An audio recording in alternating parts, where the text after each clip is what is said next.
Ahora sí, como lo hemos mencionado, queremos presentar al Sir Salvador Moncada. Como muchos saben, él es un científico hondureño y naturalizado británico, médico. Sus muchos méritos profesionales le han valido el reconocimiento de todo el mundo. Es miembro del Royal Society, de la Sociedad Británica de Farmacología, de la Academia Nacional de Ciencias de los Estados Unidos, de la Sociedad Colombiana de Medicina Interna, de la Sociedad Farmacológica Peruana y académico de honor de la Real de Medicina de Valencia. También es doctor honors a causa de la Universidad de Honduras. Asimismo, la Sorbona en Francia, Cantabria y Complutense de Madrid. Posee 5 patentes y es autor de unas 400 publicaciones científicas. En la actualidad, el Sir Salvador Moncada es profesor de la Universidad de Manchester en farmacología y clínica, a quien si estuviéramos presencialmente le pediríamos un fuerte aplauso, pero se lo vamos a dar virtualmente al Sir Salvador Moncada, a quien le damos la bienvenida y quien nos impartirá la importante charla magistral, la pandemia del COVID-19, causas, efectos y cómo controlarlo. Nuestra atención es suya, Sir Salvador Moncada. Bienvenido.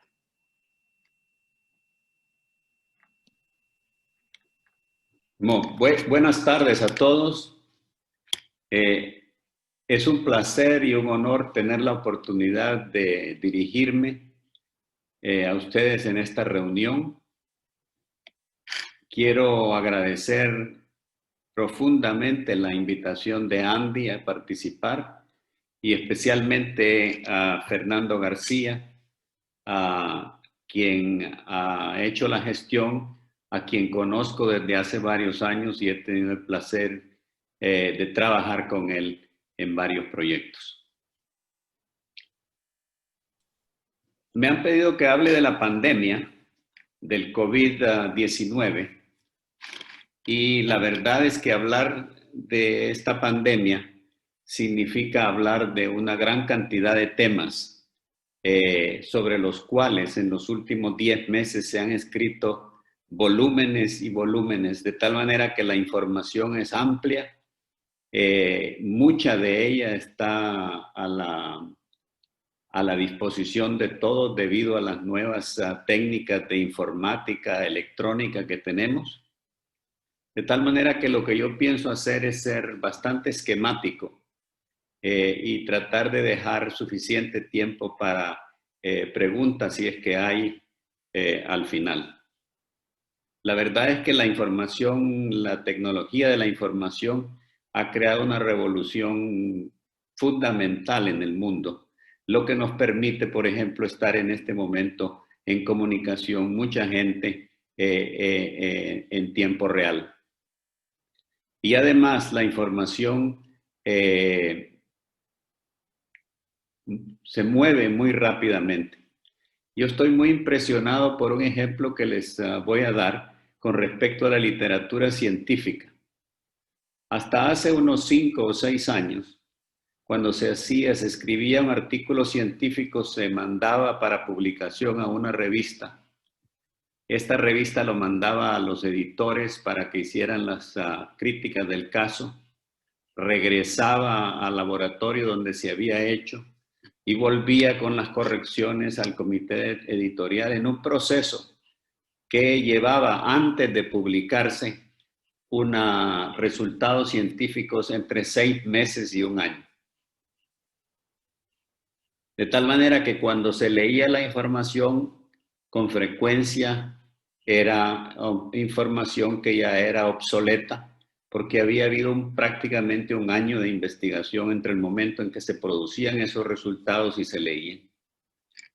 En este momento somos capaces de leer la información prácticamente en el momento que se genera en el laboratorio donde se está trabajando.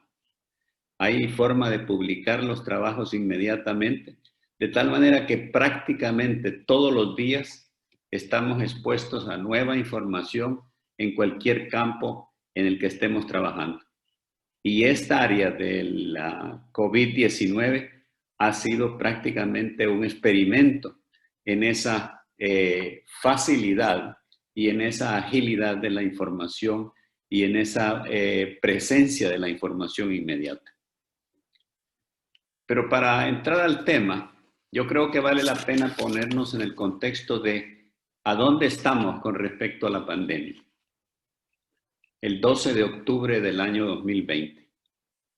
Según las últimas cifras, tenemos alrededor del mundo alrededor de 38 millones de personas infectadas y por lo menos 1.1 millones de muertos. La pandemia continúa creciendo exponencialmente y el viernes pasado, por ejemplo, la Organización Mundial de la Salud dijo que se habían añadido en ese día 350,000 casos en el mundo. De tal manera que no hay ninguna indicación de que se esté aplanando ninguna curva. El desarrollo exponencial del proceso infeccioso continúa y tiene muy preocupado a las autoridades sanitarias mundiales. La pandemia ha golpeado a países de una forma distinta, algunos mucho y otros menos. Y a la cabeza de los países que tienen el máximo grado de infección está los Estados Unidos. En los Estados Unidos hay alrededor de 7 millones de infecciones y 210,000 muertos. De tal manera que un país muy grande, con mucha tecnología, con mucha medicina, que tiene entre el 4 y el 5% de la población mundial, está contribuyendo con alrededor del 20 o el 25% de las infecciones y el 20 o el 25% de las muertes que están sucediendo durante la pandemia. En el continente americano, países como Brasil tiene 5 millones de muertos y 5 millones de infectados y alrededor de 150,000 muertos, y de ahí siguen países como Colombia, que es el tercero, Perú, México, Argentina y los demás. En Honduras, las cifras que se reportan sugieren que hay entre 80 y 90,000 casos con aproximadamente 2,500 muertos. No estamos completamente seguros de las cifras, pero es más o menos lo que se reporta en este momento para el país. De tal manera que la primera cosa que quisiera aclarar es que los expertos sugieren que no estamos ni en medio, ni estamos en el proceso de aplanamiento, ni estamos bajando la infección, sino que estamos posiblemente todavía en el principio de esta pandemia. Y que las variaciones que hay, como hubo por ejemplo en Europa, donde el número de infectados bajó significativamente en el verano, para después comenzar a subir violentamente como está pasando en este momento, son variaciones del nivel de infección y de las características de la pandemia más que de las intervenciones que se hayan hecho para tratar de aplanar. Esto en los países que no han sido exitosos en controlar la infección.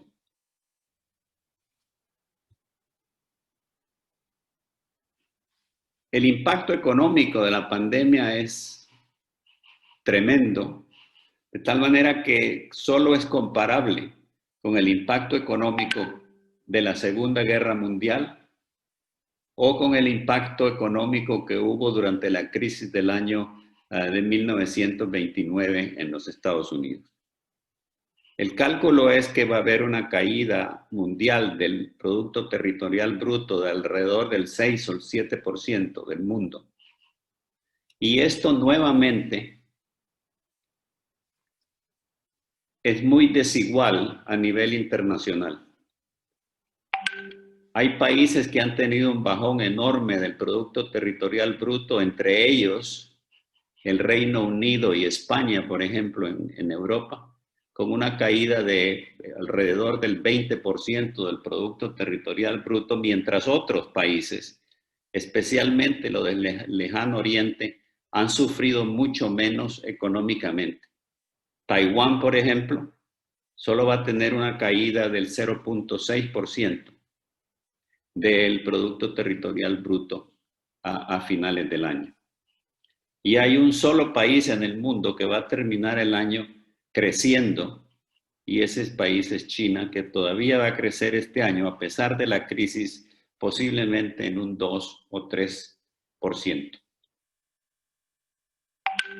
Tal manera que las diferencias son enormes y los países del lejano oriente y países como Nueva Zelanda han logrado controlar la situación muy bien y están viviendo prácticamente vidas normales en este momento, mientras que los países alrededor del Océano Atlántico continúan con una problemática que se incrementa constantemente.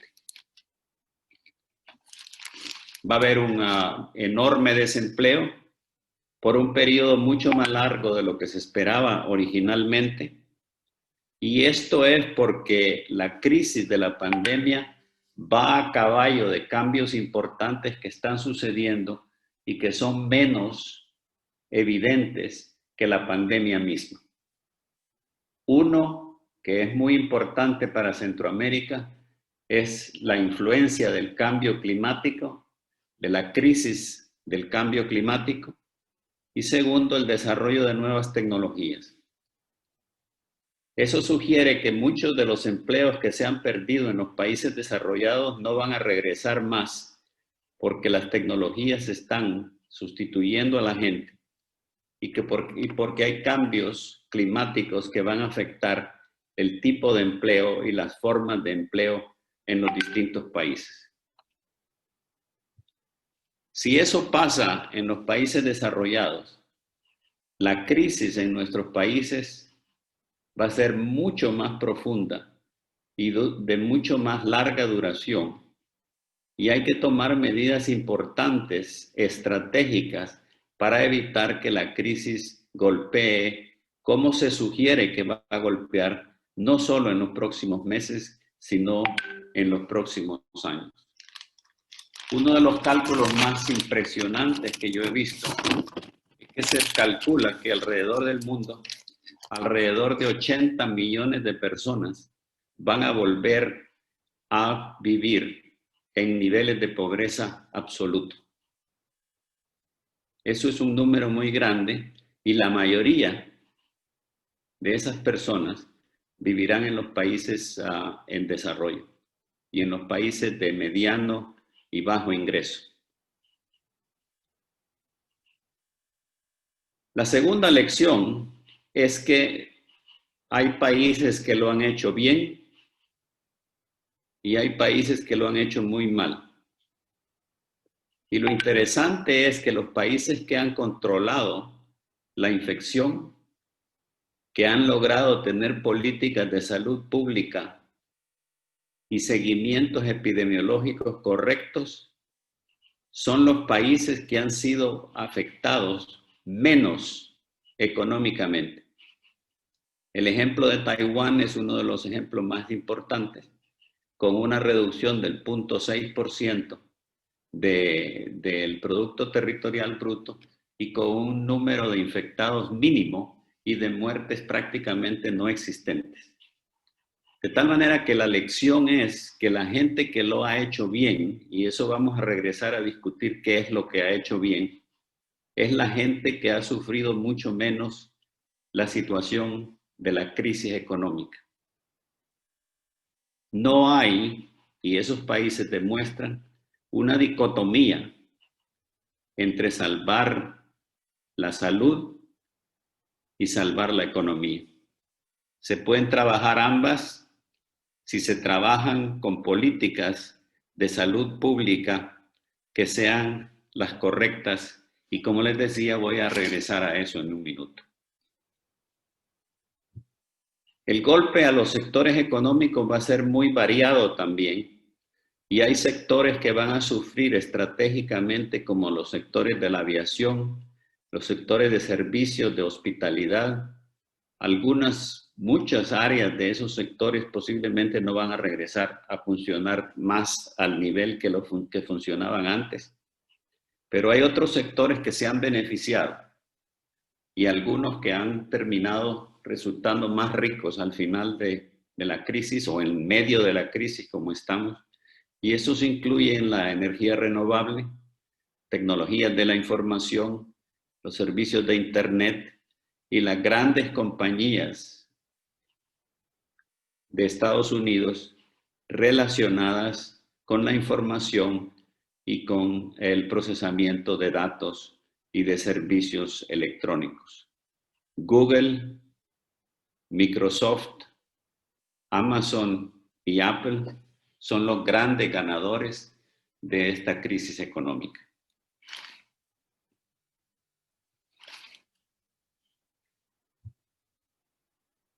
Ahora, ¿cómo es la crisis con respecto a la gente? ¿Cómo es la mortalidad? ¿Cómo es la morbilidad de la pandemia? Hay factores importantes de riesgo que son fundamentalmente tres: la edad, lo que se llaman las enfermedades asociadas y la pobreza. La edad está completamente claro de que a medida que la gente envejece tiene mucho menos capacidad de resistir el virus. Y por ejemplo, en Inglaterra la mortalidad de la gente entre 15 y 44 años es de 0.1%, mientras que la mortalidad de la gente de 75 años o más es alrededor del 12%. Y es mucho más grande siempre en las mujeres que en los hombres. Con respecto a las enfermedades asociadas y la pobreza, hay una relación muy cercana entre las dos. Las enfermedades asociadas que aumentan el riesgo de gravedad en la enfermedad del COVID son enfermedades, todas ellas relacionadas con lo que se llama el estilo de vida occidental. El sedentarismo, la comida chatarra, la obesidad y la hipertensión. La diabetes tipo 2 y el síndrome metabólico son todas derivados de lo que se llama el estilo de vida occidental, que lo viven las poblaciones más pobres de los países desarrollados y las clases medias y medias bajas de nuestros países. La gente que tiene enfermedades relacionadas con esto tiene una posibilidad muchísimo más alta de morir o de tener enfermedad grave del COVID. Ahora, las cifras son muy difíciles de precisar porque existe una característica importante de este virus.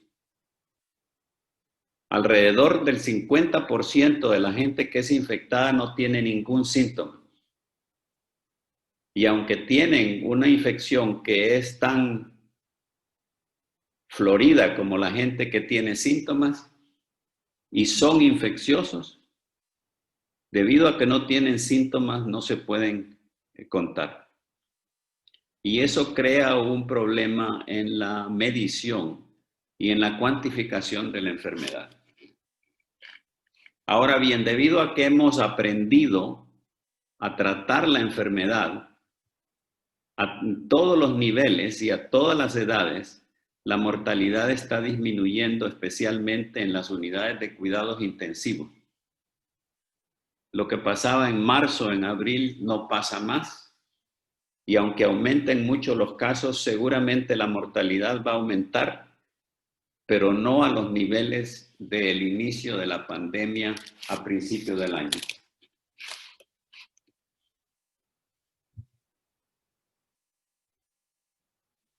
El coronavirus, el SARS-CoV-2 que se llama, es un virus que pertenece a una familia de coronavirus de alrededor de 100 tipos de virus.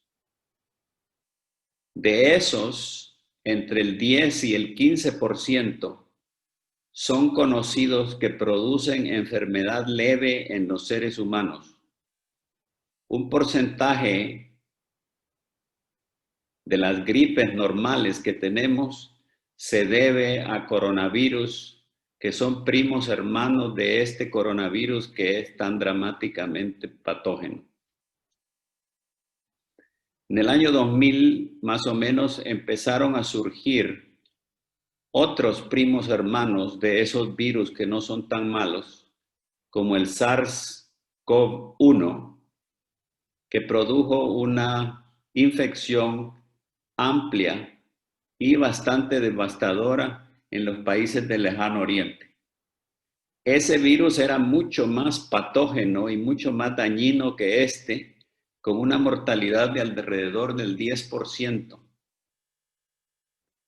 Y tuvimos suerte que no se regase por el mundo, porque en esa situación la mortalidad habría sido mucho más grande de lo que estamos viendo ahora. Y mucho más grande hubiera sido si el otro virus, el coronavirus del Medio Oriente, que fue descubierto también a mediados de los años 2000, se hubiese regado por el mundo, porque ese tiene una mortalidad todavía más alta de alrededor del 30%.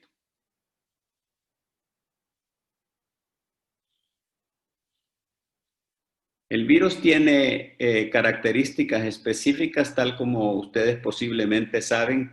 Un virus no es un ser vivo, sino hasta que entra una célula.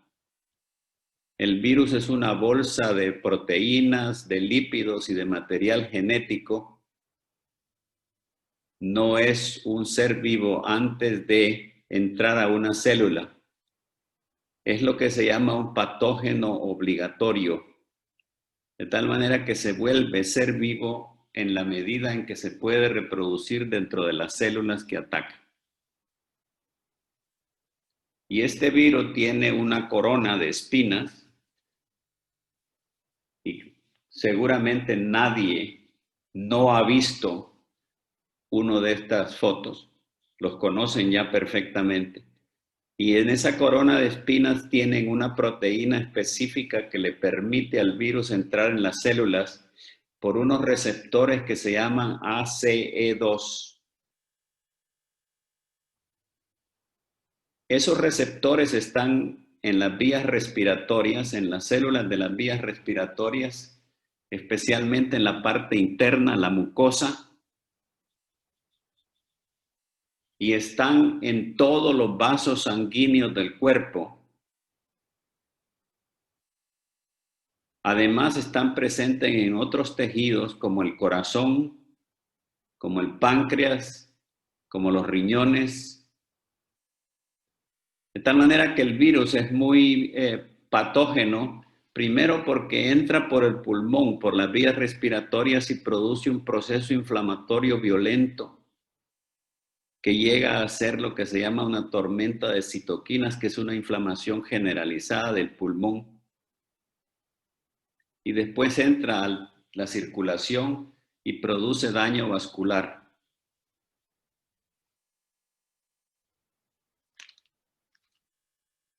La gente que sufre los casos más severos de COVID-2 tiene o muere por enfermedad pulmonar o por enfermedad cardiovascular. Pero hay también síntomas en otros órganos preocupantes, por ejemplo en el corazón.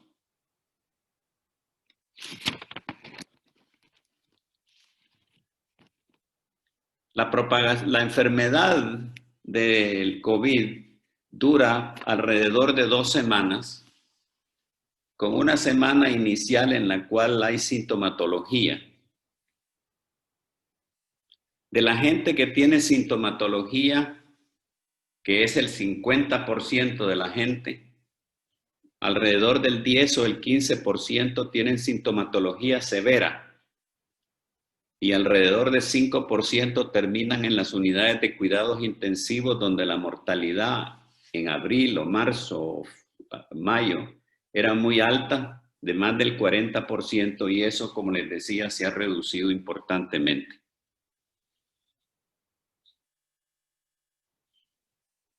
El problema que existe ahora es que la gente que sobrevive, aunque haya tenido síntomas leves, parece tener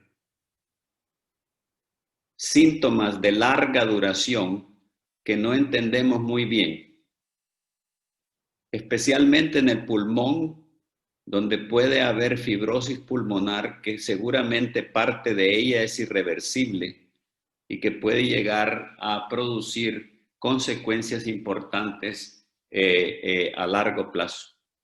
Lo mismo que daño en el corazón, y lo más preocupante es que afecta también el sistema nervioso central, produciendo, entre otras cosas, cambios de orientación, de personalidad y lo demás que no sabemos cuánto duran ni qué tan graves son. De tal manera que la gente que no muere tiene por lo menos el 10 o el 15% de ellas el peligro de tener síntomas de larga duración. Una de las cosas que más me preocupa es un estudio reciente que acaba de surgir en Estados Unidos, donde hicieron estudios de chicos jóvenes, atletas de alrededor de 20 años, atletas que no tenían ninguna enfermedad, que tuvieron COVID-19 leve, con pocos síntomas, y que después de 3, 4 semanas que fueron examinados encontraron que tenían cambios en el corazón que no saben si van a ser de mediana o de larga duración, de tal manera que eso sugiere que hay que tener mucho cuidado con la infección aún en la gente joven.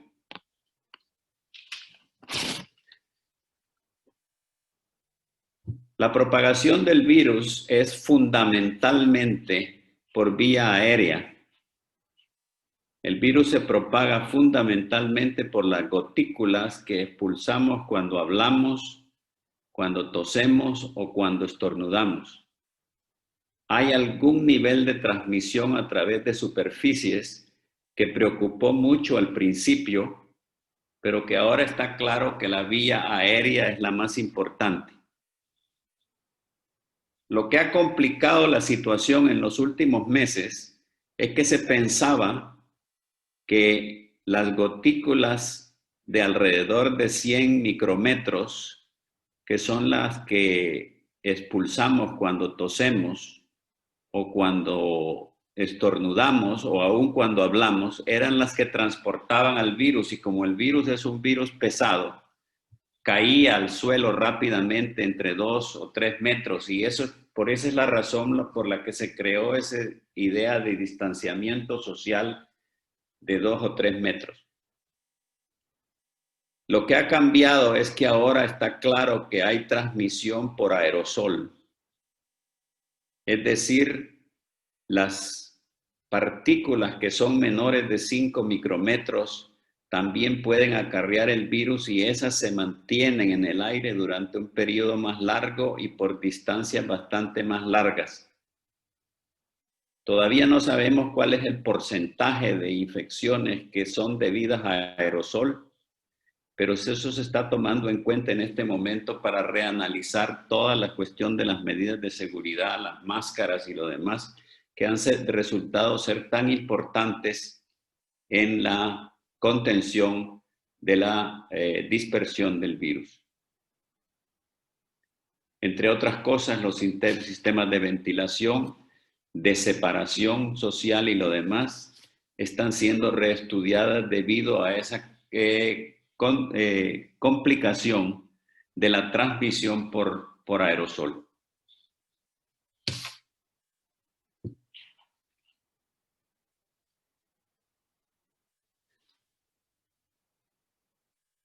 Después de 2 semanas, la gente no es más infecciosa, no tiene más capacidad de infectar.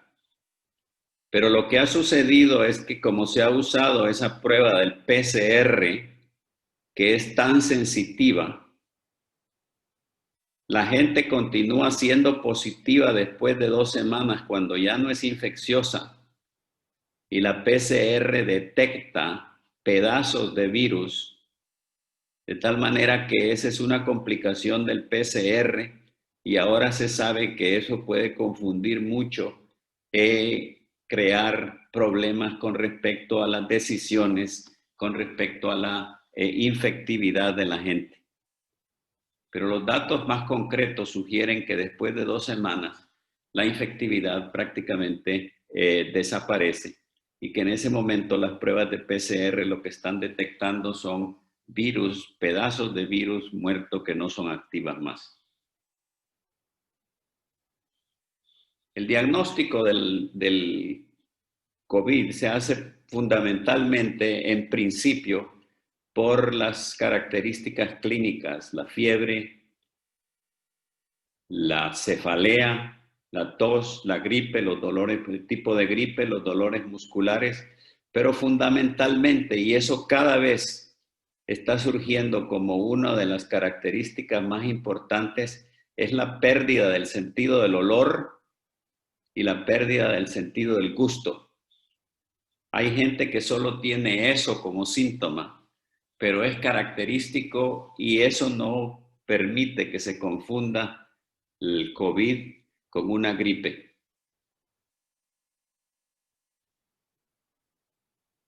La técnica más usada hasta el momento para diagnosticar la presencia del virus es el PCR. El PCR lo que detecta es el material genético del virus que lo amplifica, de tal manera que aunque haya poquísimas cantidades del virus, la amplificación permite ver el virus y es 100% segura en cuanto al diagnóstico. El problema es que la técnica de PCR es una técnica complicada que necesita una serie de condiciones que no existen en los países pobres. Se necesita una infraestructura, se necesita una masa crítica de gente que conozca la técnica y que sepa hacerla, se necesitan los reactivos y se necesita un sistema de información que sea eficiente para mandar la información de la infectividad a donde sea necesario mandarla. Yo no tengo que recordarles a ustedes que en Honduras hemos fallado en los 4 puntos y que ha habido un serio problema con las pruebas de PCR desde todos los puntos de vista que acabo de mencionar. Infraestructura, masa crítica, los reactivos aún se perdieron en la aduana y hay un sistema de información inadecuado, de tal manera que en algunos lugares las pruebas de PCR llegan 10, 15 días después de haber sido hechas cuando ya no sirven para nada porque no significan nada. En este tipo de pandemias, la eficiencia y la velocidad del diagnóstico y de la información y de las medidas que se tomen es lo más importante. Como voy a mencionar al final, hay que golpear al virus, hay que golpearlo rápido, hay que mantenerlo aplastado y hay que hacer todas las medidas que se tienen que hacer a la mayor velocidad posible. Y las pruebas de PCR, aún en los países desarrollados, han sido un problema porque se tardan en dar la respuesta. Unas pruebas deberían de dar la respuesta en menos de 24 horas si es posible para poder tomar la acción necesaria. Y es ahí donde surge la importancia de las nuevas pruebas de antígeno. La prueba de antígeno que está surgiendo en este momento como la favorita es una prueba, primero, que es mucho más fácil de administrar, de hacer, que se puede hacer en todas partes, no necesita una máquina complicada, el resultado surge en 30 minutos y el precio es una fracción pequeña del precio de una PCR, de tal manera que se pueden repetir las pruebas de antígenos frecuentemente para asegurar primero un diagnóstico correcto y además un seguimiento lo más amplio posible en la población, que es lo que se necesita. De tal manera que yo tengo la esperanza que rápidamente en Honduras se adopten las pruebas de antígenos y se hagan funcionar adecuadamente para lograr la identificación de las redes de infección y lo demás. Alguna gente ha confundido estas pruebas que son diagnósticas del virus con las pruebas de anticuerpos. Las pruebas de anticuerpos no le dicen a alguien si está infectado o no, sino que dicen que si tuvo la infección y le dan una idea de la inmunidad que tiene la persona. Las pruebas de anticuerpos, los anticuerpos se desarrollan en la gente después de la infección, más o menos en la primera semana y la segunda o tercera semana. Eso es para saber si la gente tuvo la infección. Y ahí es donde hay un problema serio porque no sabemos cuánta inmunidad este virus genera. Una cosa preocupante es que los anticuerpos caen rápidamente y después de 90 días han caído, de tal manera que no hay ninguna medición de que existió la infección o no. Eso preocupa porque no sabemos si vamos a estar protegidos después de una infección, pero también preocupa porque no sabemos si las vacunas, si es que funcionan, nos van a dar una protección a mediano o a largo plazo. Toda el área de la inmunidad al virus es un área que todavía está en estudio diario y que estamos resolviendo y la gente está resolviendo día a día. De tal manera que hay que esperar todavía la información con respecto a la duración de la respuesta inmunológica al virus para saber dónde estamos con eso y para empezar a pensar dónde estaremos con respecto a las vacunas. Antes de hablar de las vacunas, quisiera hablar del tratamiento del COVID. Solo hay 2 medicamentos para los cuales hay evidencia de que funcionan. Un medicamento es el Remdesivir, que es un antiviral, que fue probado en un estudio amplio y que demuestra que reduce el tiempo de estadía en el hospital en las personas graves y posiblemente reduce la muerte, eso no está claro todavía. Y la dexametasona, que es un antiinflamatorio que efectivamente reduce la mortalidad en las personas que están en cuidados intensivos. No hay ningún otro tratamiento que funcione. Y a mí me preocupa mucho que en Honduras se haya estado promoviendo el uso de mezclas de medicinas para las cuales no hay ninguna evidencia que funcionen y sí hay evidencia de que pueden ser dañinas. Yo creo que ese es uno de los problemas de los países nuestros y no creo que debería de promoverse el uso de combinaciones, especialmente de medicamentos, que tienen la posibilidad de dañar a la población.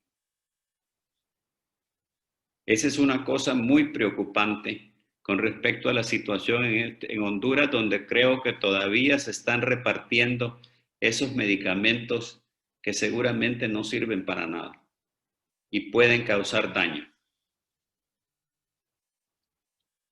Con respecto a vacunas, en este momento hay alrededor de 170 vacunas en desarrollo.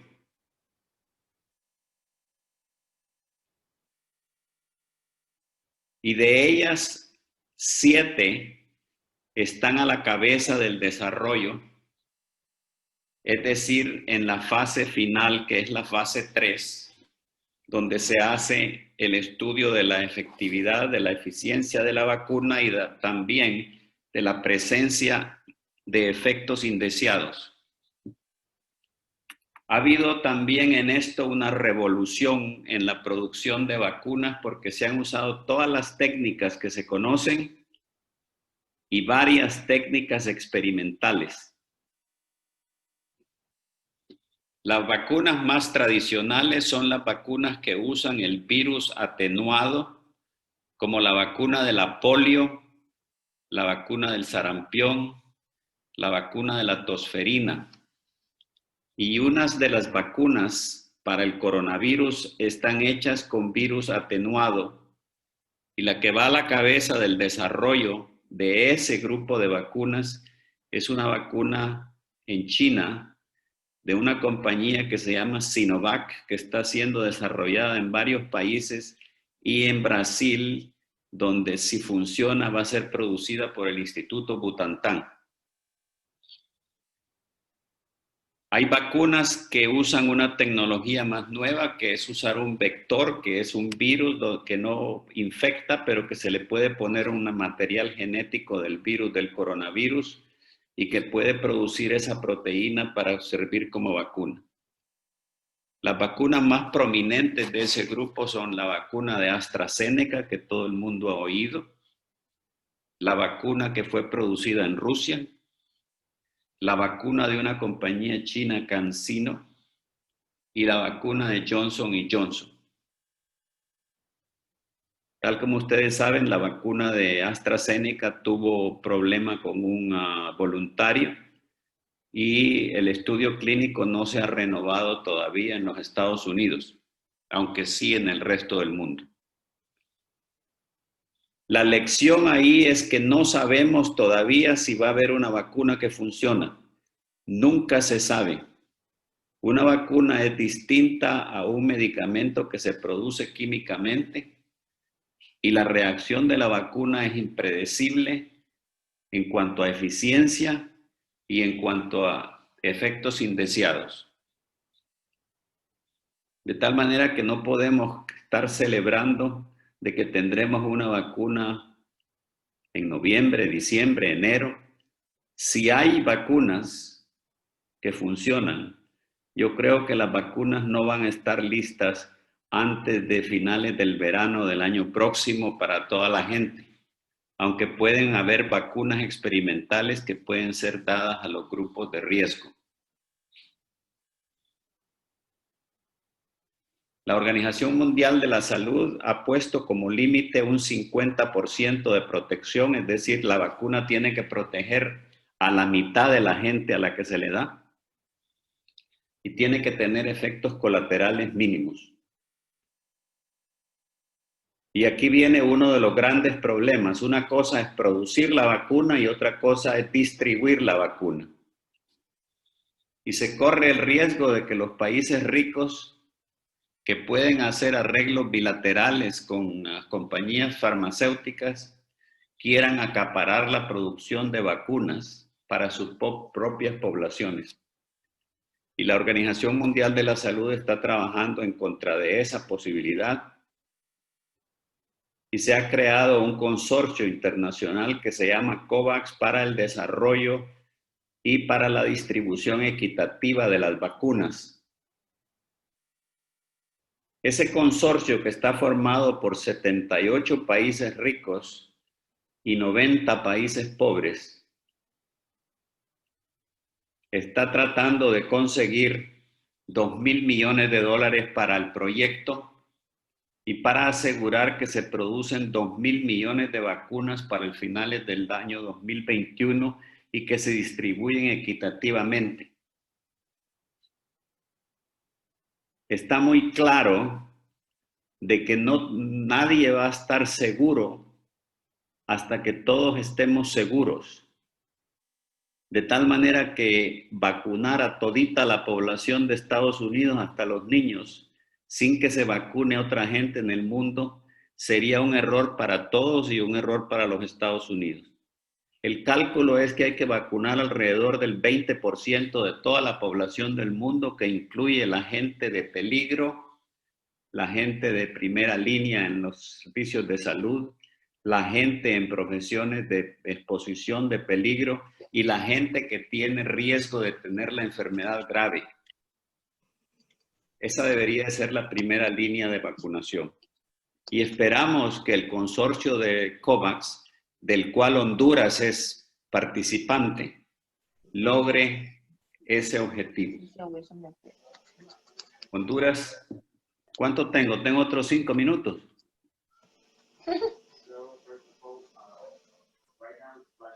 Adelante, doctor, sí. Tiene 10 minutos más todavía y luego preguntas y respuestas. Bien. Creo que Carla tiene el micrófono prendido. Por favor, Carla, apagalo. Adelante, doctor.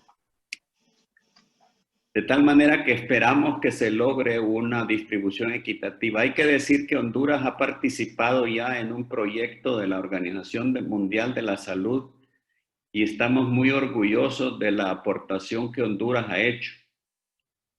El estudio de solidaridad, que es un estudio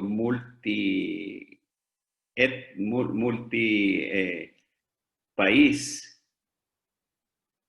es un estudio de 10,000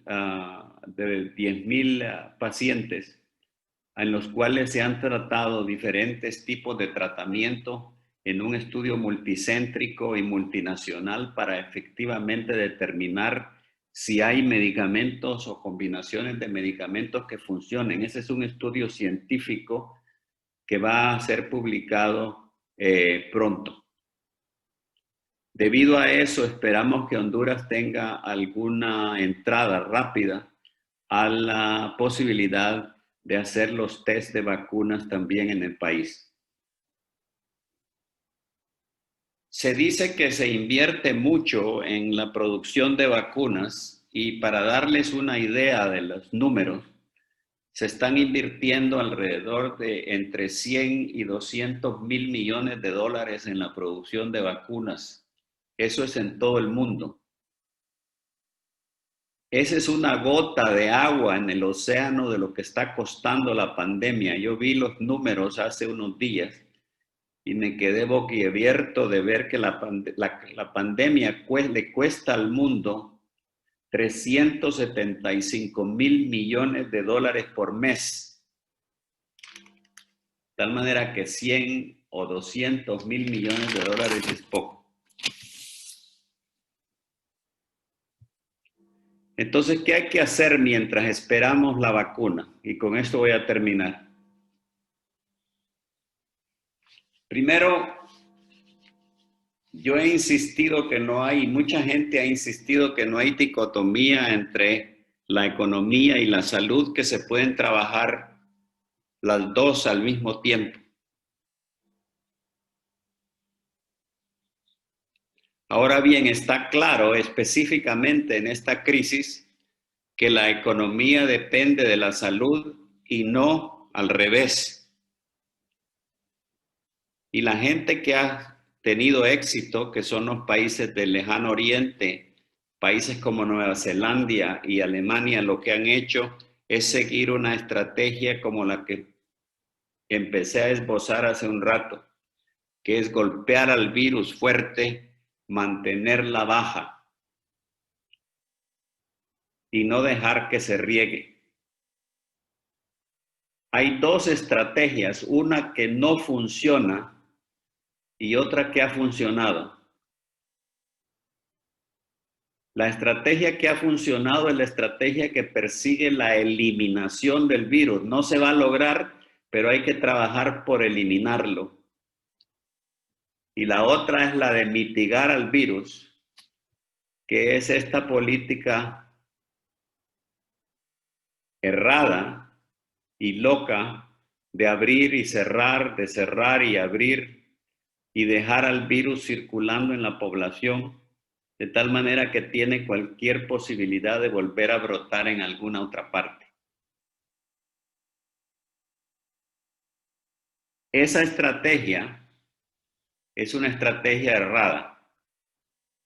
Lo que hay que hacer es hacer el testaje de la población, la identificación de los infectados y de contactos y el aislamiento, porque simplemente hacer los test no sirve para nada si no está seguido de acciones en la población. Los países que han tenido éxito cuando hay un brote se tira un cerco epidemiológico estricto y se logra controlar ese brote y así sucesivamente.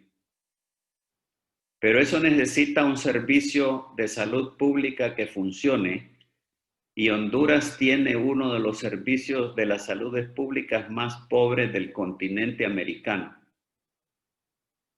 Los índices de salud en Honduras son muy bajos, la infraestructura de salud es baja y eso crea un problema serio. Yo creo que una de las lecciones después de la pandemia será que hay que invertir en salud pública. La medicina privada, que es la que se ha hecho prioridad en los últimos 20, 30 años en Honduras, no resuelve el problema de la pandemia, ni resuelve el problema de la salud pública, ni crea situación en la cual tenemos una población que está cubierta por el servicio de salud y sana en una situación de pandemia.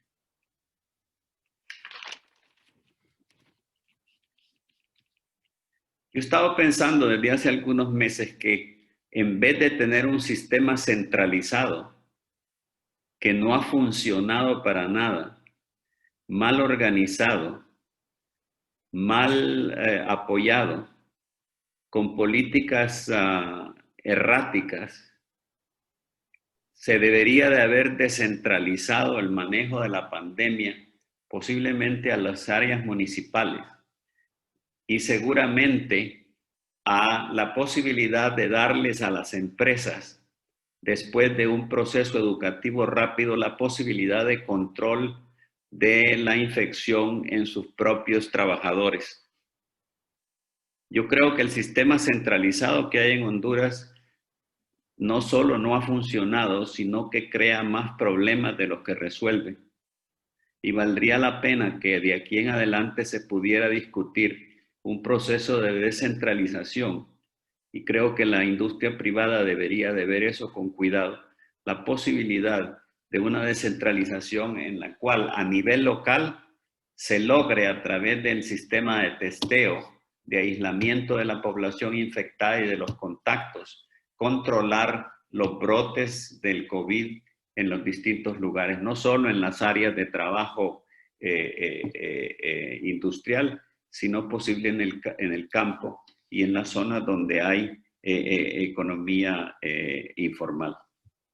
De tal manera que a mí me parece que existen posibilidades de trabajar esto bien.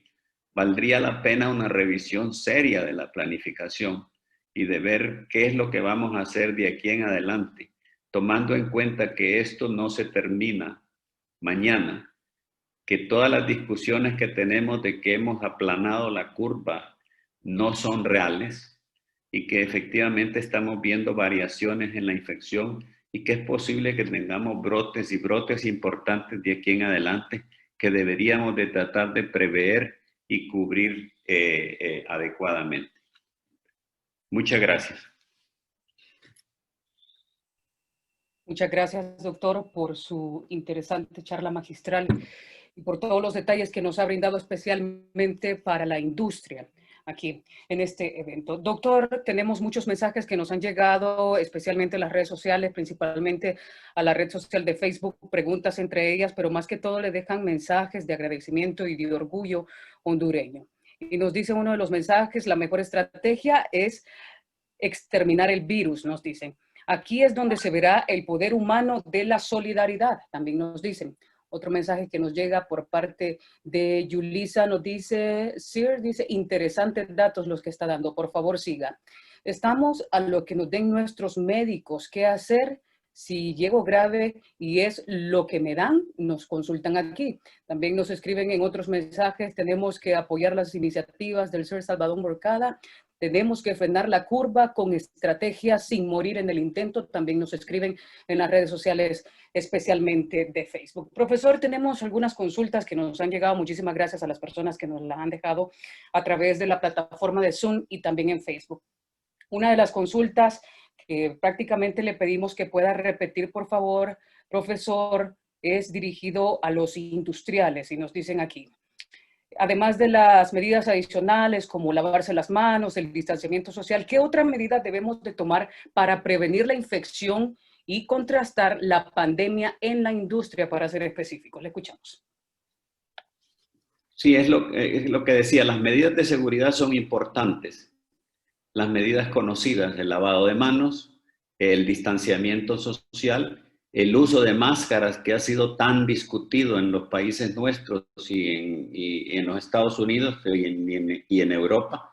Los países asiáticos y otros países lo adoptaron inmediatamente y ahora se sabe que funciona muy bien. Habría que asegurarse el uso de máscaras.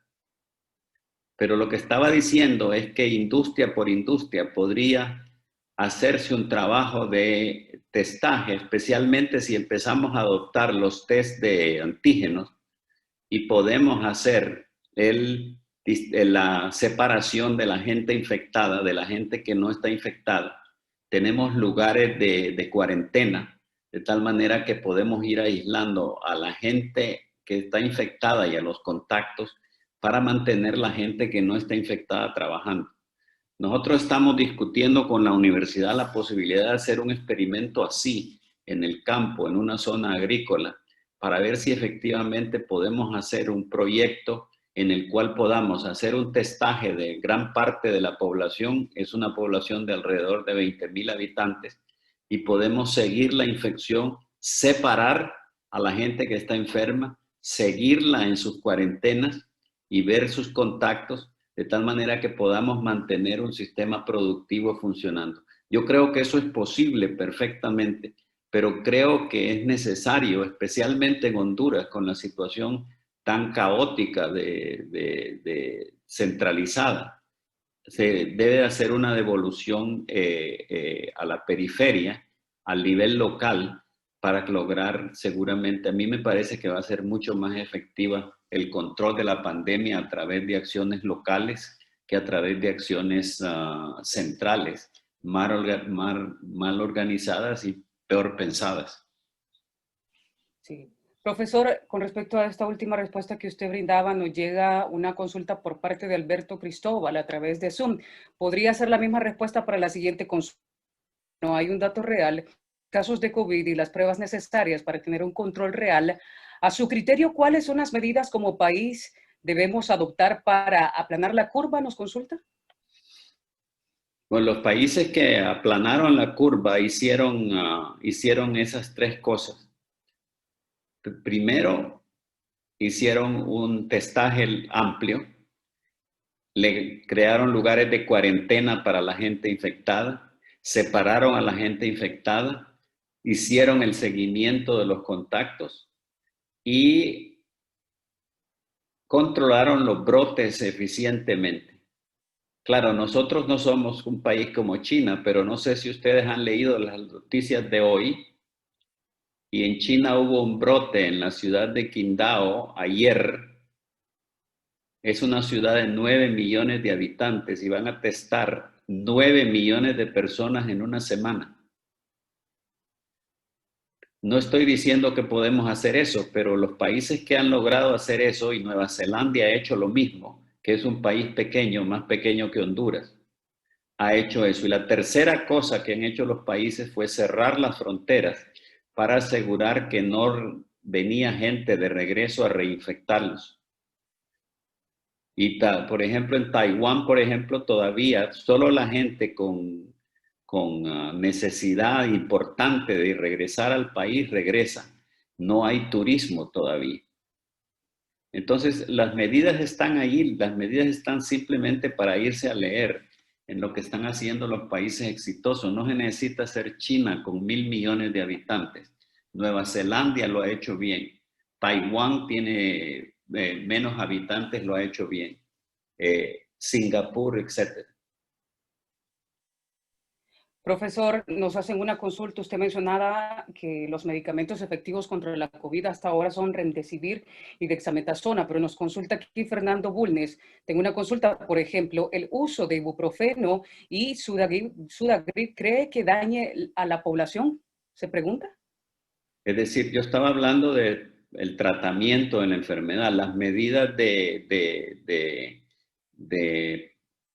paliamiento de los síntomas existen, es decir, hay que tomar aspirina y hay que tomar ibuprofeno y hay que tomar líquidos y lo demás. Yo estaba hablando de los dos medicamentos que tienen efecto en el desarrollo de la enfermedad, no en los medicamentos que tratan los síntomas. También nos llegan otras consultas por parte de Hugo Ernesto Castañeda. ¿Qué opina o qué opinión le merece el informe del Fondo Monetario Internacional que dijo que el efecto de la pandemia no iba a ser tan malo como se proyectó inicialmente?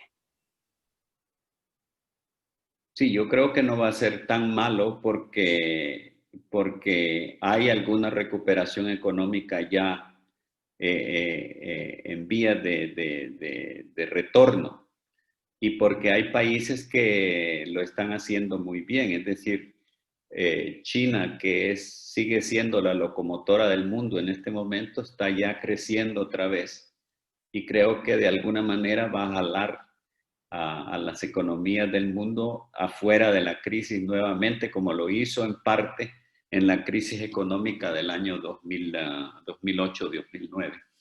Sí, yo creo que no va a ser una recuperación tan rápida como se pensó por algunos, ni tan lenta como se pensó por otros. Va a ser una recuperación intermedia.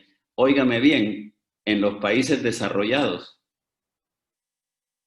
Los países nuestros tienen la posibilidad de tener muchos años sin retornar a los niveles del 2019. Ese es el gran peligro que tenemos nosotros, que la recuperación va a ser mucho más lenta y mucho más difícil que en los países desarrollados. Doctor, en Honduras algunos médicos, especialmente en la zona norte del país, han dicho que ellos conocen de casos de reinfección. Y a propósito de esto, ¿el riesgo de muerte es más peligroso que en los contagios por primera vez de la COVID-19?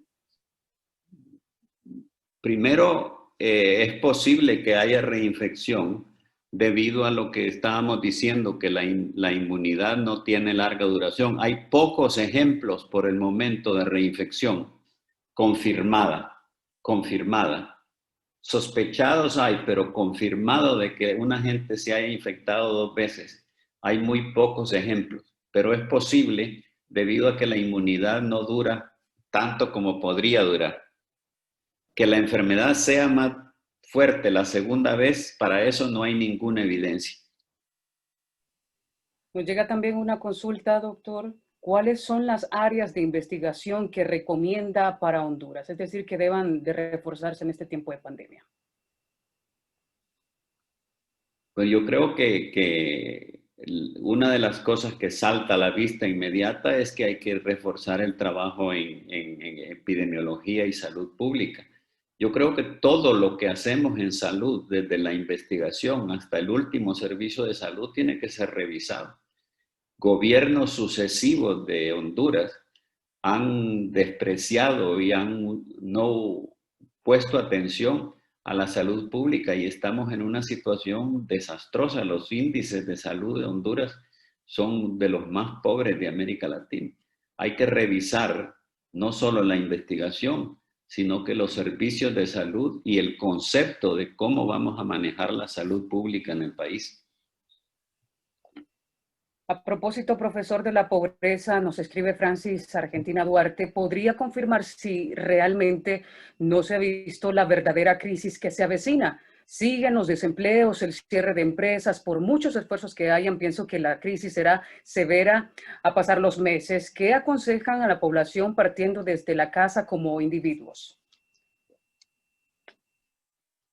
Bueno, yo creo primero que hay que cuidarse con respecto a la infección, es decir, la idea de que los jóvenes no sufren mucho es errónea y que los jóvenes también deberían de cuidarse para asegurar que cuidan a los viejos. Segundo, es un problema económico que hay que resolver, no se puede resolver casa por casa.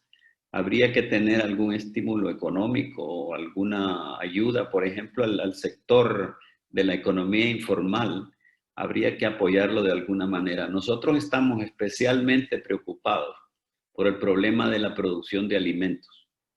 lo que puede llegar a sufrir mucho y convertirse en una tragedia es que haya una escasez de alimentos que golpee nuevamente a la gente más pobre. Yo creo que la seguridad alimentaria debería de ser una cosa que se asegura y que el país asegure para la mayor parte de la población. Doctor, nos quedan muchísimas preguntas, ya sea en Facebook y también en la plataforma de Zoom y otras en Twitter. Quiero leerle este mensaje. Muchísimas gracias, doctor Moncada, por el abordaje muy realista, dice, acerca de esta pandemia en el país, nos dice Marta Carías. Su mensaje final, profesor, sobre la pandemia y cómo se está abordando principalmente la industria del país y cuáles son los desafíos que se vienen a corto, mediano y largo plazo.